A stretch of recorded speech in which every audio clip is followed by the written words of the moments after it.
Masechet Psachim résumé du Daf Kaf He. La Gemara est en train de voir que, selon Abaye, quand la Torah interdit de profiter de Kil'e Kerem, des Kilaïm, des mélanges d'espèces dans la vigne, eh bien, il est interdit d'en profiter même d'une manière pas habituelle, pas normale. La Gemara dit que d'après ça, on dira que il en est de même pour Basar Bechalav, un mélange de viande et de lait, ça serait interdit même d'en profiter d'une manière pas normale. La Gemara dit parce que d'où je sais qu'il est interdit de profiter de Basar Bechalav, on l'apprend, la Gemara essaie de l'apprendre de Orla. La Gemara elle repousse en disant non, on n'a pas de preuve de Orla qui était à un moment donné n'a jamais été cachère, tandis que Basar Bechalav c'était cachère à un moment donné. Donc la Gemara continue à faire la recherche jusqu'à ce qu'elle arrive à Kila Kerem. Les Kilaïm, les mélanges d'espèces, eux n'ont pas de chiyuv karet, parce que chametz, c'est un chiyuv karet. Donc c'est pas la preuve pour basar bechalav sur lequel il n'y a pas de chiyuv karet. Tandis que kilaïm, il n'y a pas de chiyuv karet et malgré tout c'est asur be'ana. De même pour basar bechalav, ça sera asur be'ana, puisque, il n'y a pas de karet non plus, donc ça va, on peut apprendre de kilaïm. La Gemara elle dit, puisque kilaïm, on ne peut pas en profiter de n'importe quelle manière, même d'une manière pas habituelle, donc on ne peut pas dire que Basar Bechalav est différent. Si c'était différent, on n'aurait pas pu prendre l'un de l'autre. Il faudrait dire que Basar Bechalav, où la Torah n'a pas dit dessus non plus une expression de manger, ne mange pas, ne profite pas. Donc puisque la Torah n'a pas dit cette expression, on ne dira pas que c'est que d'une manière normale que c'est interdit, on dira que c'est interdit même d'une manière pas habituelle, pas normale. D'après Abaye, la Gemara continue et dit, comment est-ce qu'on peut apprendre de Kilaïm pour Basar Bechalav? Alors que Basar Bechalav c'était cachère à un moment donné, tandis que Kilaïm ça n'a jamais été cachère. Répond la Gemara, c'est la preuve que Kilaïm, même les graines, même ce qu'on a planté, qui était cachère avant de le planter, devient interdit quand ça a été planté dans la vigne. Même ça devient interdit. La Gemara dit justement, nous avons deux psukim, un pasuk qui interdit la graine elle-même, les semences, un pasuk qui interdit la récolte, et la Gemara dit ça dépend.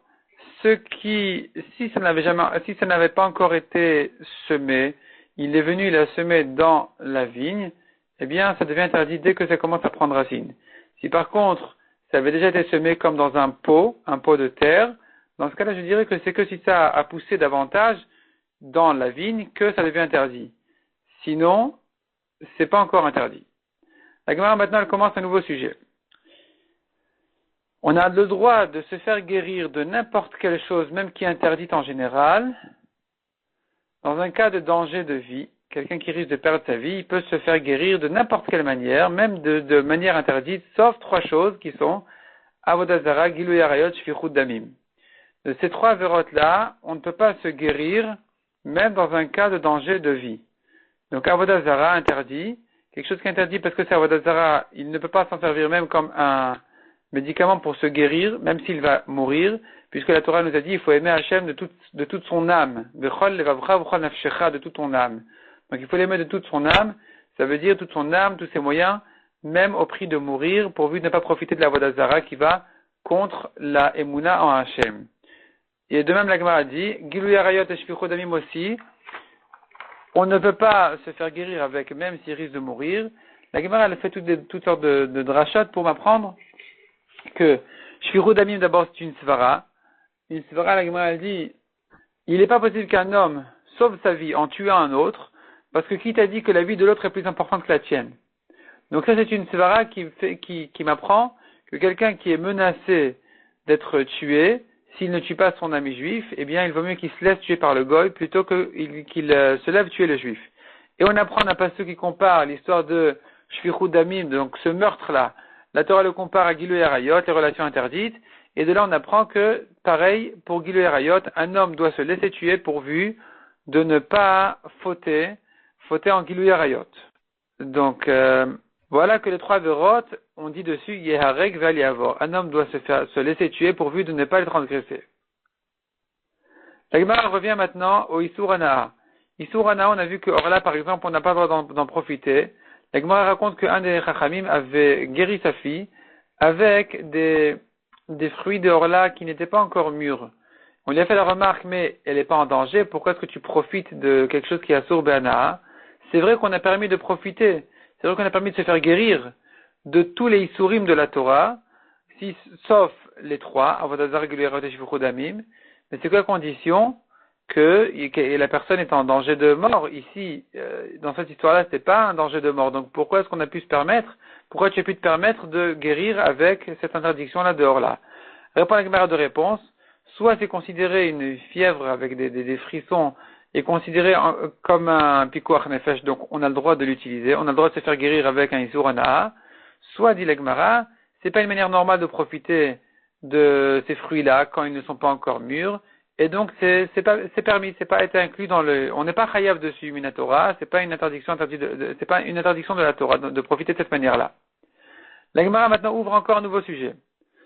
Un homme qui vient tirer plaisir de quelque chose qui est interdit, comme par exemple une odeur de Avodah Zara. On n'a pas le droit d'en profiter, et voilà que, il n'a pas le choix, il se retrouve dans une situation où il ne peut pas vraiment s'en sortir, et ici, il a l'occasion de profiter de ce plaisir-là. Est-ce que c'est permis ou interdit? Selon Abaye, c'est permis. Selon Rava, c'est interdit. La Gemara dit dans le cas où il avait l'intention d'en profiter, selon tout le monde, c'est interdit. Dans le cas où il n'a pas le choix ni l'intention, selon tout le monde, c'est permis. La question se pose dans le cas où il a le choix de sortir de là-bas, mais il n'a pas l'intention d'en profiter. Selon Rabbi Yehuda qui dit qu'il est interdit de faire une avéra même sans intention, ici aussi, ce sera interdit. Tu as le choix. Va-t'en, sors, sauve-toi.